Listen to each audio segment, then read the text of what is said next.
Welcome to Final Fantasy Weekly. I'm Drew Kreisman. And I'm Ira Kreisman. And on this episode, we dive into, for the first time, Final Fantasy Tactics. I'm very excited, Ira. I'm very excited about this. This is going to be good. This is a game in the series that, well, it's not a main entry, right? I guess this is technically our first bit of, quote, side content, but boy, does it feel wrong and weird to call this game side content. Yeah, it's definitely not one of the numbered games, right? We can agree on that, but neither was Mystic Quest, and we talked for an hour about that game. Fair enough. And for that matter, Chrono Trigger, right? Like it's more obviously a part of the family than those two things, and because it then ties itself with the Ivalice Alliance, right? It's complicated, and I kind of like that. Yeah, absolutely. So let's dive into it. We'll get into all those details. We're obviously going to spend several episodes here on this game. Let's get some basic facts on the table before we begin.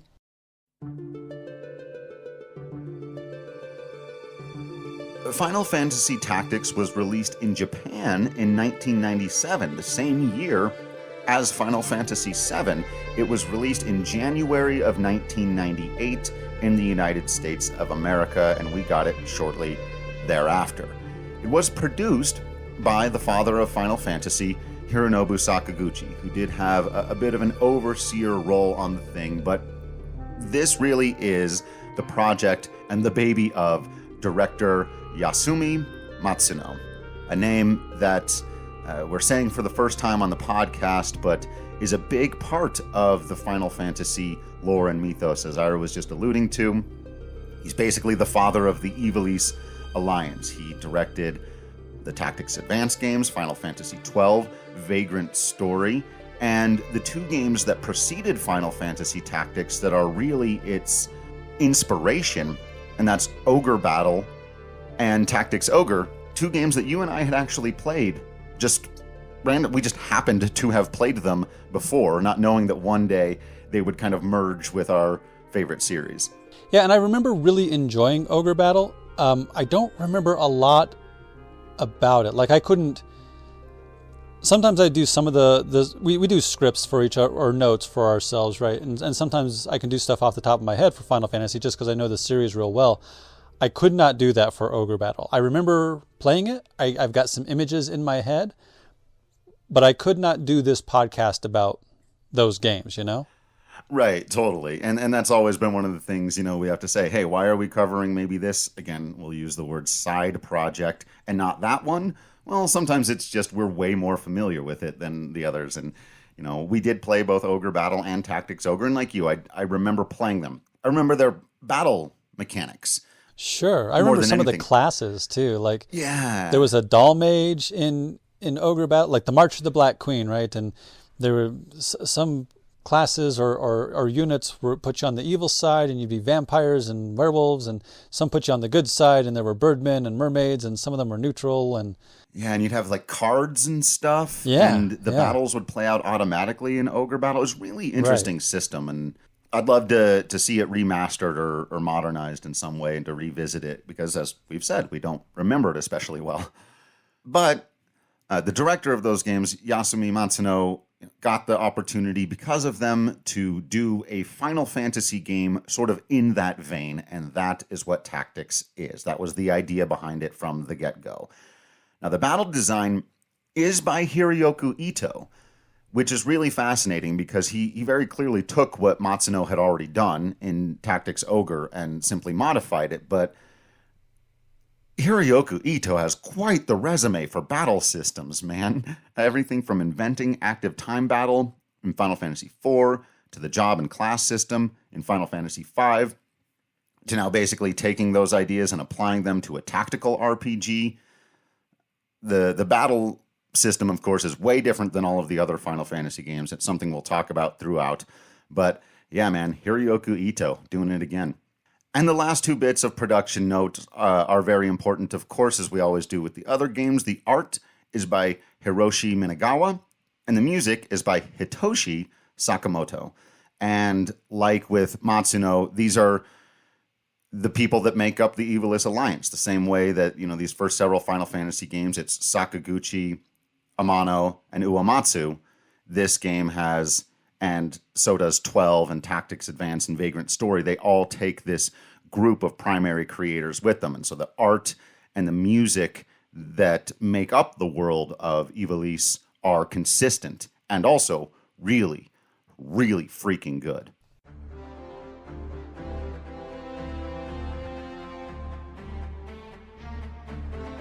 Final Fantasy Tactics has sold across a couple of various platforms. As we always talk about, this gets a little complicated, but about 2.4 million copies, which is very good for a video game, not necessarily great when compared to the Final Fantasy games that were released around its same time. 7, 8, 9, and 10 would all sell considerably more. That said, it got extraordinarily good reviews. Now, it's hard to tell when you go and look at Metacritic because it's combining reviews of like the original game and some of the mobile ports and all of these things, but it sits at an 83.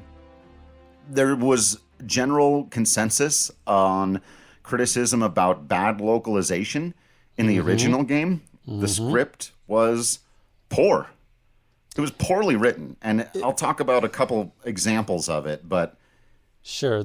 There are some of the awkward ones do still stick with me, though. When we get to the War of the Lions translation, like, obviously that's awesome, but there's a part of me that still really appreciates blame yourself for God. It's very simple. It's very basic, but we'll actually talk about that exact one here in just a minute. I will say, though, that, that's where the primary criticisms come from. It's original translation, and also that now that War of the Lions exists, and that is the translation we will primarily be using here, it's a little bit inaccessible. It's a game that came out on a PSP system that largely isn't being used and in circulation anymore. You can't get it on Steam or on the PlayStation Store. You can only get it like on your phone, and that's how you and I have had to play it to go back and re-experience it for this podcast. So in that way, that's on Square. It has nothing to do with the game itself, but boy, is it frustrating that it's so inaccessible. As far as its general legacy beyond that, GameSpot called it one of the greatest games of all time in a series they did where they didn't really rank things. They just were listing games that belong in that category. As far as actual rankings go, Famitsu in Japan ranked it the 84th best game of all time, Game Informer the 45th best game of all time, Electronic Gaming Monthly the 43rd best game of all time, and IGN, who does a new top 100 every couple of years, and oftentimes it looks wildly different, back in 2007 called Final Fantasy Tactics the 38th best game of all time. They just recently did one, and Tactics was not on the list at all. But, yeah. Interesting choice. Yeah.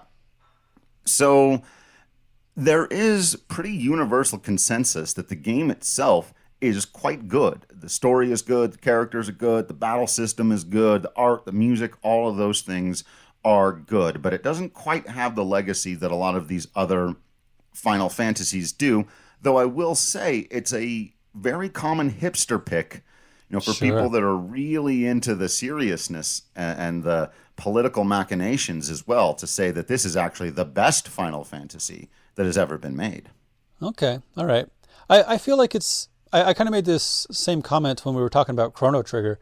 Like, if you ask on the Twitter machines, what are the best games of all time or the best RPGs of all time, not everybody's going to say Chrono Trigger, but somebody is, and not everybody's going to say Final Fantasy Tactics, but my bet is somebody is. Somebody will. Yeah, it's always, it's still there. It has not been forgotten. And I will say, finally, before we get into the themes, as far as my own personal ranking goes, and those of you who follow on Twitter and have seen the tier list have seen it all the way up there at the very top, alongside 6, 7, 10, and 7 Remake.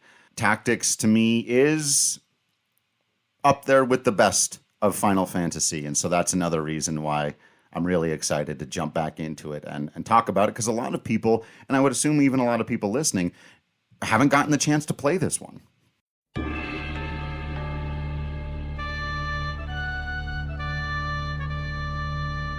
All right, before we get to the story, let's talk about some of the major themes we will be discussing as we go through. The first and most obvious one that we've seen before in Final Fantasy, and we will see again, war. War is bad. War is hell. War is bad. War sucks. You know, actually, did you ever watch that TV show MASH? Sure, yeah. Yeah, a little bit, right? I watched it some. I watched the movie. It's not like, it's not high on my list of things I watch or want to watch again, but there is an exchange between Hawkeye, as played by Alan Alda, and I think the chaplain that is really telling to what I think some of the themes of Final Fantasy Tactics are. Hawkeye says, nah, man, war is war and hell is hell, and of the two, war is far worse. And I think he's talking to the chaplain. Chaplain says, well, what do you mean? And he says, well, who's in hell? Sinners, right? Murderers, rapists, bad people. And Hawkeye says, yeah, exactly. There are no innocent bystanders in hell. But in war, there absolutely are. Just about everybody is an innocent bystander in war, except maybe the top brass, the people in charge, the elites, the noble families, perhaps. Right. And I think that's a big part of what Tactics is getting at. Yeah, wow, I wanted to go straight to a moment in the game, actually, but it's major spoilery, so we'll get there when we get there. I know what you're saying. I know what you're thinking. Yep. Okay, so theme number 1, war is hell. Theme number 2, class war is hell. No kidding. As you just alluded to, and this will really get deeply into, but the nobility versus the not nobility, as it were. Mm-hmm. The next theme on the list, and this is where I think Final Fantasy Tactics really, truly excels and does something unique, is in dealing with legacy. Personal legacy versus family legacy versus community legacy. So the individual, let's say the main character Ramza, what he owes to himself and to his immediate surroundings. The family, House Beluv, we'll talk about that in a minute. What does he owe to his family, to his lineage, to those who came before him and those who will come after him in his bloodline? And then the community, whether it be your country, your religion, your set of beliefs. And so people leave behind a personal legacy, a family legacy, and a community legacy. And this game is very interested in the story, very curious about who prioritizes what. The next one on the list, and something we've talked a little bit about before, but are going to get way more into with this game, the manipulation of faith and belief and of organized religion. Yep. This was, we kind of talked in 6 about how that was the first time we really had we're facing down deities, right? Our warriors of light have to kill the new deity of nihilism and madness. And there's maybe some comment on religion there. But this is the one where, and there's been hints of religion, right? Like there are churches in Final Fantasy 1, but it's Tactics where religion plays a big role, and especially how this particular religion is messed up. Yeah. Another great theme that we've got here, and I guess, along with that, right, is the corruption of the power of the gods. So sure. Those two things are similar, but Final Fantasy XII does a lot of this as well, where it takes the superpower trope, right, whatever that super weapon is going to be, and usually makes it a power of the gods and asks what would happen if that power was corrupted. And then we have these sort of meta themes about what is to be learned from an imperfect understanding of history. Yes, absolutely. Right. We are told this story, and we're about to dive into this here in just a second, but by an historian who tells us right away that the history we know is wrong. Yeah, because of class warfare and those in charge corrupting, corrupting faith. If you have faith in the church and the government, well, then you believe our story, right? And we talked about this in our memory episodes with Final Fantasy VII too, right? How do you want to be remembered? Right. Are you Rockefeller? Are you Carnegie? They're not the same, but all rich white dudes. Same to me. So yeah, there are a lot of interesting meta comments through the telling of the story, the way it's framed. Remember, we talked about how Final Fantasy VI is presented as a stage play, Final Fantasy VII as a Hollywood blockbuster film, and this is presented as an historical account, which is really interesting. And then, of course, there are the meta themes about how everything is different than other Final Fantasies. We'll talk about all the differences between Ivalice and the things that are, in this world and aren't. Yes, there are chocobos and Moogles. No, there aren't other things. So we'll kind of go through all that. The battle systems being different. It is and it isn't Final Fantasy in so many different ways. And some of the translation stuff that we talked about earlier. But do note that we will, for the vast majority of the time, because I believe it is maybe the best written dialogue in the history of the franchise, I'll probably also do more direct quoting from the game than we've ever done before, because in the history of Final Fantasy, most of the dialogue, and we've pointed out, I think, some really good writing when it's come up, and we've, what a wonderful turn of phrase, but for most of the dialogue, the point was to just get the point across, right? Make sure that we understand the story and we care about the characters and all of that. The language of this game, especially now that once they fixed it, right, is beautiful. And one last sort of meta theme about this whole thing is its tone and references to our own history. In other words, if this was made today, people would be like, "Ooh, Final Fantasy's doing like a Game of Thrones thing," right? Because there's some levity and humor in this, but not much. No. Very dark. Very serious. It's kind of what some people seem to think Final Fantasy VII was. Right, because they missed all the dolphin stuff. Right, yeah. And there's plenty of dark and serious stuff in 7. Sure. But there's way more levity in that than there is in this.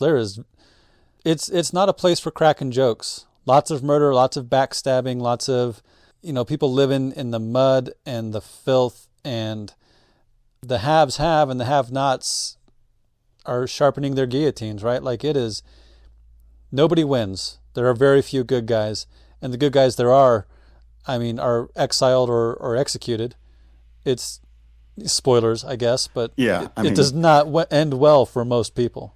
Yeah, and again, I can see people doing the comparison to Game of Thrones, and there's actually a very good reason for that. They're based on the same real-life historical war. A war between the Lancasters and the Yorks, or, if you will, the Lannisters and the Starks, or Goltana, and you get it. Right.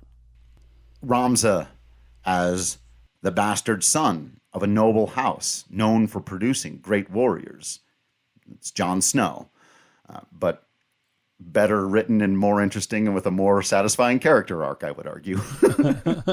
Sorry, Game of Thrones is still one of my favorite shows of all time, but boy, did they not land. But yeah. And those historical references are something that we'll try to take note of as well, and we're maybe both going to have to learn a little bit more about the actual war that these things are based on. But the big point that you were just talking about, where there aren't necessarily just the good guys versus the bad guys, or everything works out for one side or the other. It's just very messy, like in real life.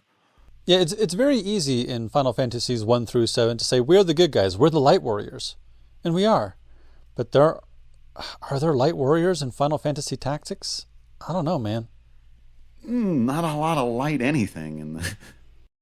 So, yeah, everyone's homework, including ours for this series of podcasts, is going to be to learn a little bit more about the Wars of the Roses. And I'll begin, and it's a starting place, isn't it, with just actually the opening paragraph on its Wikipedia page, which says that it was a series of civil wars fought over control of the English throne in the mid to late 15th century, fought between supporters of two rival branches of the royal house of Plantagenet, Lancaster, and York. The wars extinguished the main lines of two dynasties, leading to the Tudor family inheriting the Lancastrian claim.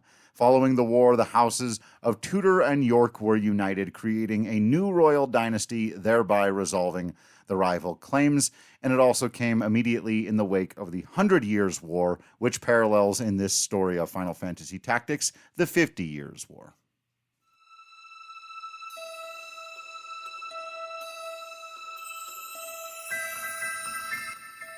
All right, we open Final Fantasy Tactics with kind of a cold open here before we get to the new game or continue screen splash page for the game. If you let it play, there's this little, of course, beautiful music and shimmering crystals in the background, and we just get some words. Sword in hand, a warrior clutches stone to breast. In sword etched he his fading memories. In stone he tempered skill. By sword attested, by stone revealed. Their tale can now be told. The Zodiac Brave Story. Oh, that's so good. For one thing, like the stone, right? That could be the crystal of Final Fantasy 1, but the crystals in this game, not quite like the crystals we're used to, right? Yeah. Tempered in war, sword in hand. Zodiac Brave Story can now be told. How many years after these events are we historiing this tale? It hints at so much without giving away anything. Yeah. So immediately thereafter, we're given sort of a blank screen, or it's like a page of a book, an empty page of a book as a backdrop. And we are introduced to, well, actually, he introduces himself, Arislam. Calls himself a student of Ivalice's middle age. And again, we have no idea, we don't see this person yet. He's just talking to us and no voice acting yet. Right. And he does this very interesting thing to start, which again, none of the other Final Fantasy games have done, where he addresses us, the audience, immediately. He asks us a question. He says, "You are familiar with the War of the Lions, no?" Now, yeah. This is so great and meta right away, because they know that the answer to that question is no. If we're playing the game for the first time, we have no idea what you're talking about, right? But if we were there in the room with him, this would be common knowledge of the people of the world. Sure. And who is he talking to? Is he talking through some sort of magical prism to us, or, is he telling the story to an unseen audience in the room? Right. Maybe he's a lecturer, right? Maybe he's talking to a class. Yeah. But if this is a hidden history, maybe that's not allowed. Maybe that wouldn't be such a good idea, actually, yeah.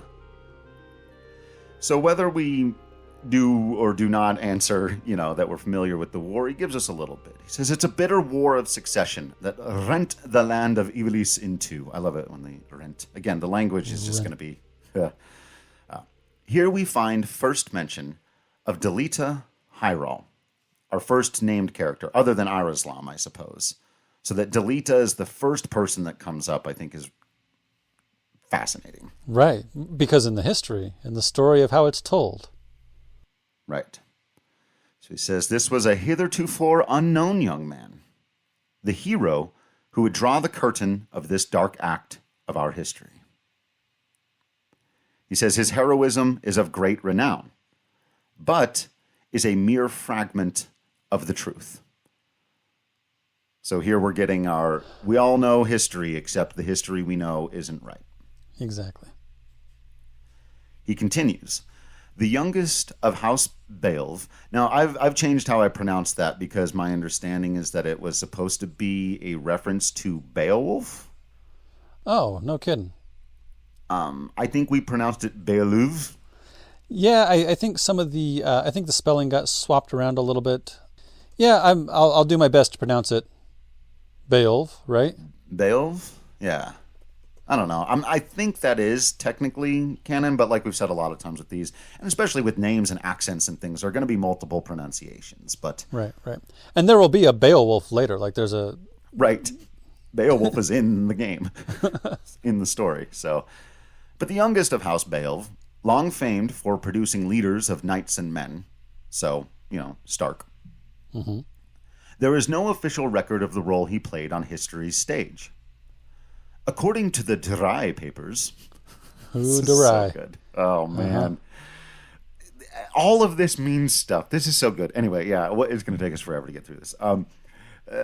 And he says the Dry papers, which had only become known in the last year, having lain dormant in church archives, but that this young man is the true hero. I love this line. He says, "The church maintains that he was a heretic, an inciter of unrest, and disturber of the peace." Revolutionaries, man. Yeah, right, totally. And then once more he addresses whatever his audience is, and he says, "Which account is to be believed? Join me in my search for the answer," suggesting to me that he does not know all of this yet. Sure. Maybe he's writing it down as he's doing his research. Right. As he's reading the Durai papers. Right. That name, Durai, I wonder if it'll mean something later. Yeah. And then he says this, Ira. He says, "But first, what is the date of your birth?" Yes. Oh. So this is where we get to name the main character, as we do in most of these games. We're going to stick with Ramza, of course. And you get to set the birthday, which is determining your zodiac sign, which doesn't really have a ton of impact on the story, but can on certain like battle things. But it is interesting that you get to do it. It sets very early the tone that the zodiac signs matter. Right. And for people who are really into the gameplay, zodiac signs matter. Right. I never quite figured it out. Whenever I tried to do it, I just had to have a chart in front of me. But I'm glad that it exists, even though I wasn't really into that part of it. Totally. Did you give him your birthday? Yeah. Yeah. I assume that's what I always did. I assume that's what most people. So then we've got our setup, right? Then we get our actual real cutscene opening movie here. We get, if you're doing the War of the Lions version, which we are, these like really beautifully hand-drawn, animated, sort of watercolory. They're not FMVs, they're not CGIs, they're cutscenes. I get that's just all. That's what they are. They feel to me like woodblock cuttings, which you might see in an historical document, right? And so I really like the way they're put together. It's evocative of the feel this game is going for as a history. Yeah. So now we see Arislam, but in a very tight shot and only from behind. He's in a room filled with books, which, of course. Yep. And we only see he's wearing a black robe, seems to have darkish, reddish, brownish hair, and the camera sort of pans up over his shoulder as he unrolls a map of Ivalice. And the camera just continues to zoom in on the map until it sort of goes through a grouping of clouds, right, and emerges on the other side, and now we are in the world. We've gone back in time, we've gone into the history, we've gone, reference to Tactics Advance, into the book, into the story, right? And the camera sort of settles down now into our new plane of existence, and we see, if you don't know who he is right away, if you haven't played the game before, but we know, so we'll say it's Delita Hyrom. Clad in gold armor, he's got reddish brown hair, white cape with the crest on it, very regally dressed. Sure. The man looks like a hero. Yeah. He's sort of testing the river, just kind of feeling out the environment, and then he hops back on his chocobo for a mad dash through the forest and open field with a couple of companions. And at one point, he stops, looks up at the sky, and Ira, our bird of hope, is back. The bird of hope from Final Fantasy VI and the Spirits Within, and the beginning of Final Fantasy VII Remake, and anywhere else that we haven't gotten to. I swear it's the same damn bird. Yeah. It's an omen. It's a sign. It is a good symbol to continue to come back to. Yeah. So he makes his way through some castle ruins and no dialogue, just intensely incredible music going on. And it just begins to rain and some light distant thunder as he arrives at a church, a large bell tower. And that's where the cutscene kind of ends, with a shot of him standing in the trees looking out at the bell tower, getting ready. I do want to draw attention to what you just said about there are these castle ruins, right? Because one of the things I've really been enjoying about the new Wheel of Time show, for all that I'm nervous about the differences between it and the books, is that there is a sense of history to that. When they're riding across the countryside, there are like these giant old aqueducts that are falling apart, and there are these old buildings that they stay in, and like parts of statues and whatnot.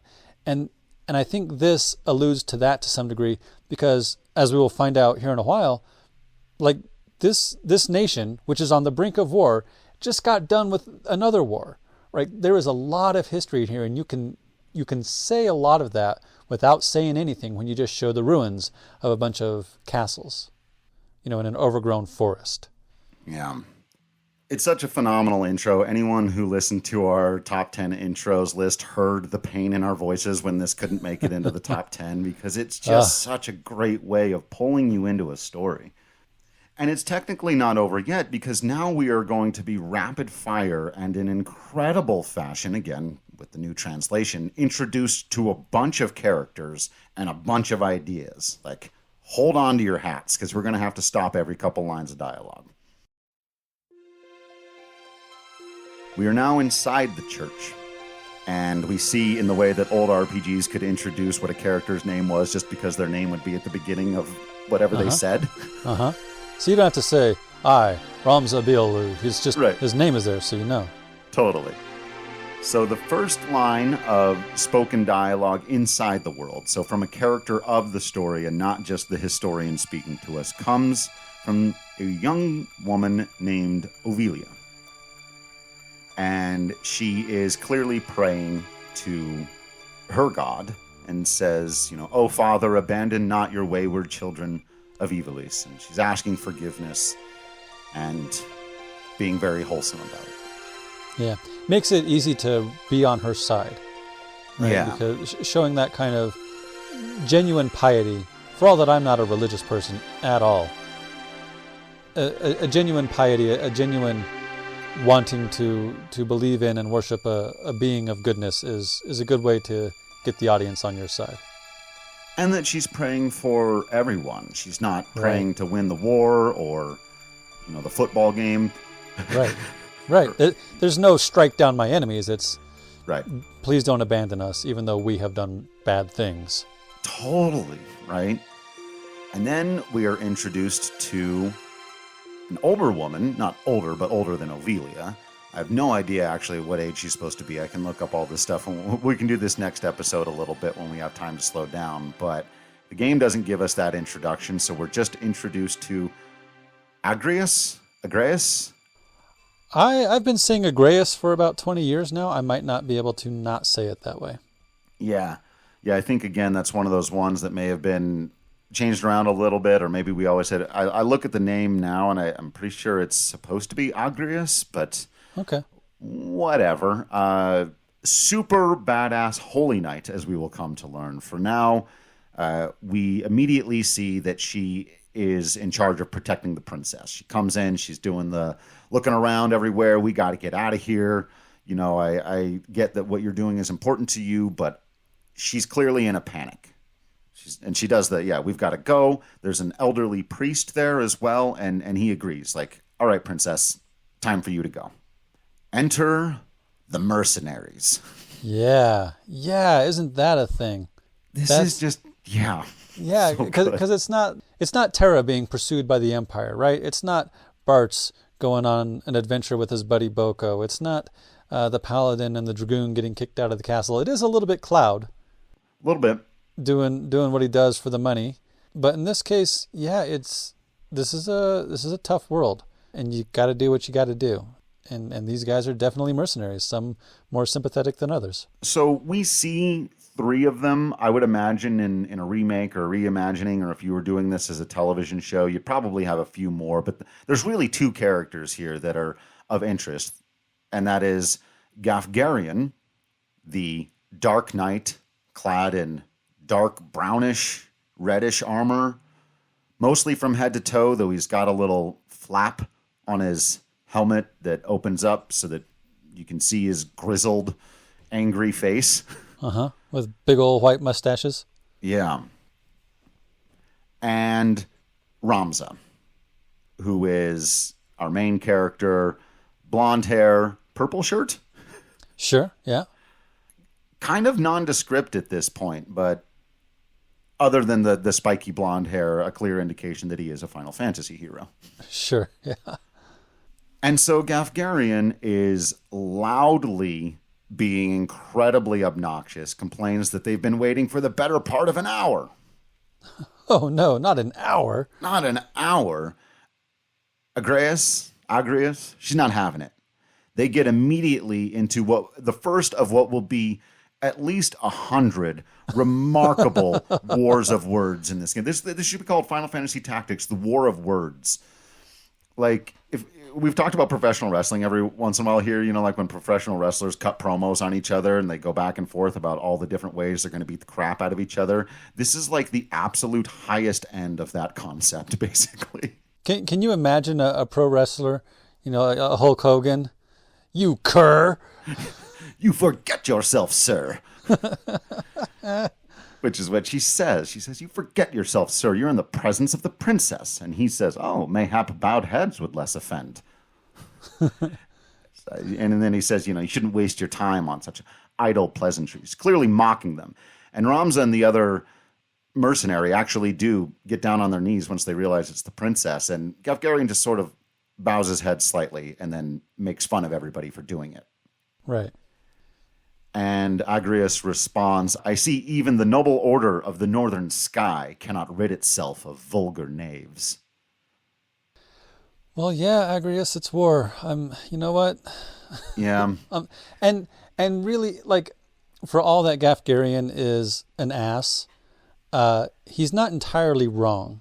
He makes a lot of sense here, right? He responds, you ought not expect chivalry during these times, and our pay doesn't cover that. Exactly. And also, if it weren't for the royals, we wouldn't be in this mess. Like, maybe Ovelia is not to be blamed, but... Right. Yeah. So there's so much going on here, right? Where he's clearly the asshole, but he's not wrong. And that kind of feeling, let's get used to that. There's going to be a lot of that in this game. Right. So before they can really escalate their war of words, Ovelia agrees. She says, all right, let's go. Let's get out of here. Says goodbye to the elder priest. God go with you and with you, child, all that kind of stuff.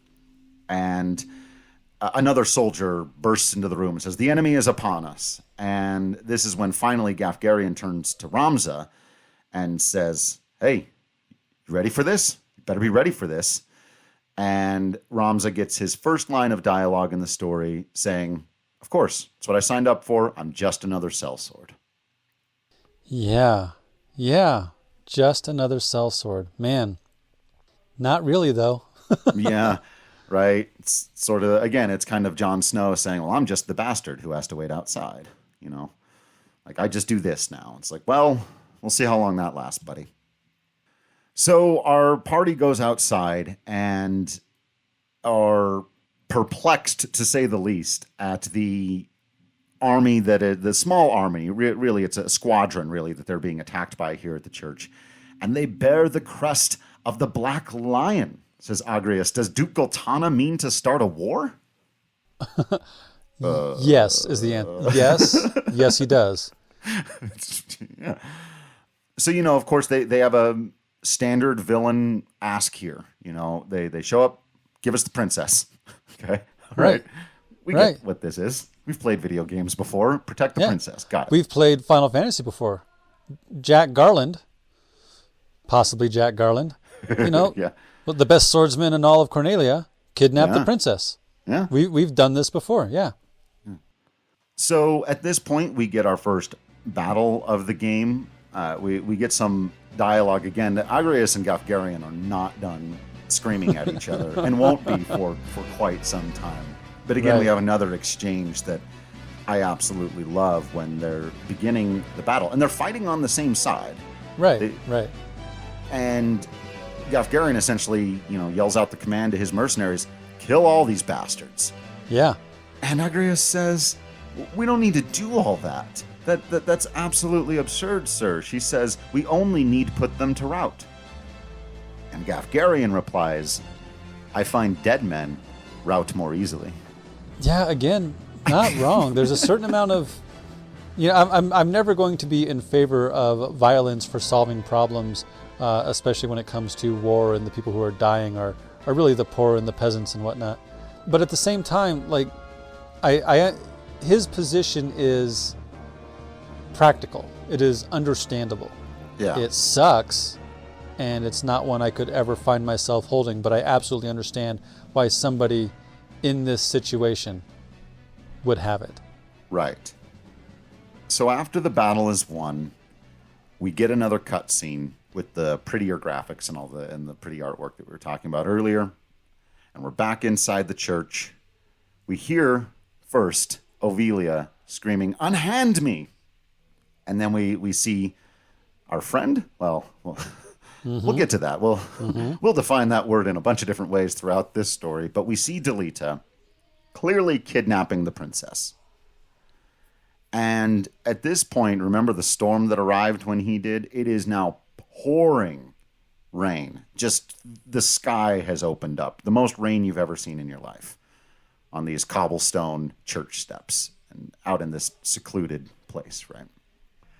And then as she's struggling and he's trying to kind of rein her in and get her out of there, you know, he's saying, like, make less noise and all this stuff. And eventually he gets frustrated, punches her right in the gut. Yeah, and that's gross and awful, but I do like that Princess Ovelia does not go quietly. Totally, right? Like, she's not having it. She's not just going to go along.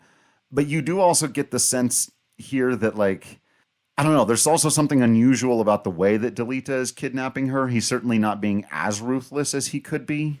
Sure. Right? And then he says this line, depending on your version, and you alluded to it earlier. In the original translation, what he says is, "Don't blame me, blame yourself or God." Which I gotta say is a great line. I just love that, because there's a certain amount of, like, this isn't my, again, it's like with Gafgarian, right? Like, this is not my fault. I did not do any of this stuff. I mean, he did some of it, but I didn't do most of the stuff leading up to what's happening right now. Right? Like, it's fate, it's chance that you would be the one that all this is going to rest on. Right. In the updated translation, he says, "Forgive me. 'Tis your birth and faith that wrong you, not I." Yeah. Which is more alluring into the story of the world. What does he mean by that? What is wrong with her birth? What is wrong with her faith? Why are they to blame? And how does he feel like that makes him less culpable? Because her birth and her faith did not just punch her in the stomach. That was Delita. Delita did that part. Right. And we've talked before about how much responsibility do villains bear for, having been experimented on when they were children, like Sephiroth, or having been, a bunch of evil spirits trapped in a tree, ex-death, or just being a force of nature, the cloud of darkness, right? Right. But Delita is just a human man, and that's still trying to shunt responsibility. Like, I get that he feels like he has to, but he's still choosing to kidnap. He's doing a thing. He is making a series of active choices, and learning about that is going to be a lot of what this story is about. But what a first line of spoken dialogue. I do think he says before this, like, try making a little less noise or something like that. But this is really his first line of dialogue in the story. "Forgive me. 'Tis your birth and faith that wrong you, not I." Yeah. And I think it's really cool that, we were just told this man's the hero of this story, right? Historically, Delita's the hero. Right. But we're introduced to him kidnapping a princess. And Ramza's a heretic who barely impacted anything. And he's just a mercenary. Right. But they know each other. Right. And then we get this last little bit of what really is like the prologue or the opening act, the introduction to Final Fantasy Tactics. And that is Ramza, who's been very stoic to this point. We've barely seen him do anything. Now all of a sudden he's in a dead sprint, wheeling his way around the outside of the church so he can get a glimpse of who this person is. Again, in the absolute pouring rain.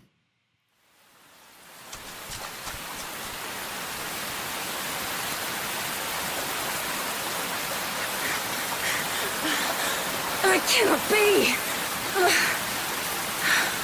Delita, he lives?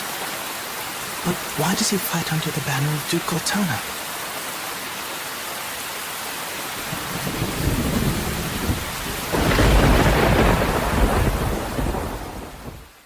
Yeah.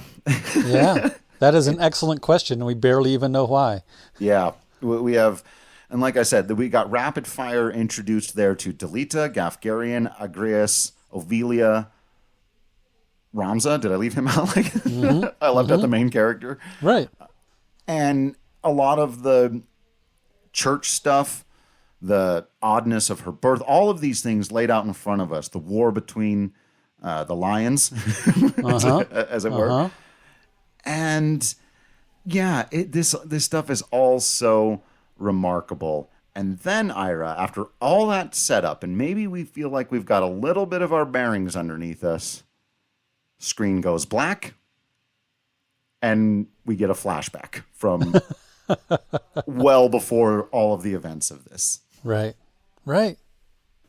So we'll get into that next time, but I did want to say, since we were introduced to these characters, that I do think that these are some of the most interesting and underrated characters in Final Fantasy's history. When people talk about favorite characters or villains or whatever else, I feel like Ramza, Agrias, and Gafgarian and Delita are really, really, especially Delita. I've said before, I feel like Delita is one of the most underrated characters in Final Fantasy's history because he's so interesting, because so much of his story is compelling from so many different angles.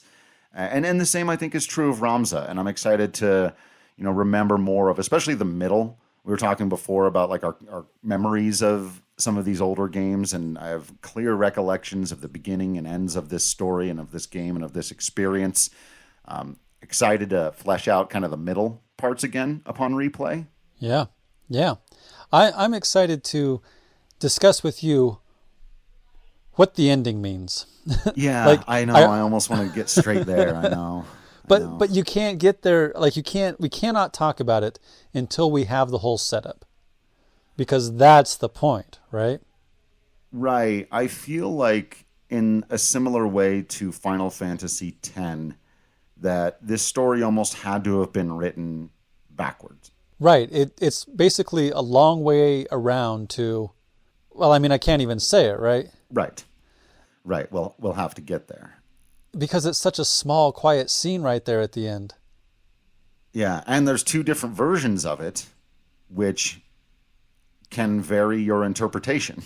So, yeah, there's just so much to discuss here. It's going to be a whole lot of fun. Luckily, as we're going through on the podcast, we won't have to spend 20 minutes for every battle. Exactly. We'll just skip through those things, so it'll all be the story, and we'll be able to get into this. But some of the best and some of the worst, some of the absolute, like when we talk about villains in the franchise, and we go on and on about Kefka and Sephiroth and Arden and some of these other great, Seymour or whatever, and I've done this a million times, leaving out people like Argoth. I know. That's not, God, that's unconscionable. That dude. Straight up. Some of the worst people who've ever been in a Final Fantasy game are in this game. Right, and they're not, supernatural entities from beyond the whatever. Just a fucking shitty person. A boot-licking son of a bitch. Fuck that guy. Yeah. I hate that guy, and I don't typically, even like fictional characters, I tend not to hate them, right? I don't hate the Emperor. I don't hate Emperor Palpatine, right? But this dude, ugh. Yeah.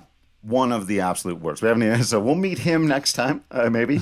We're getting a little ahead of ourselves. We are getting a little. We've done the introduction. And this world, and being introduced to the world of Ivalice.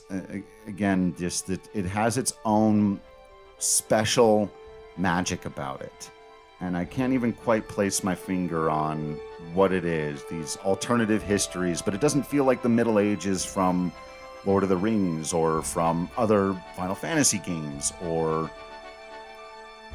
whatever else, even long before 12 would introduce all of the extra races and stuff with the Viera and the Banga and all of that. Like, it just feels so lived in and so real.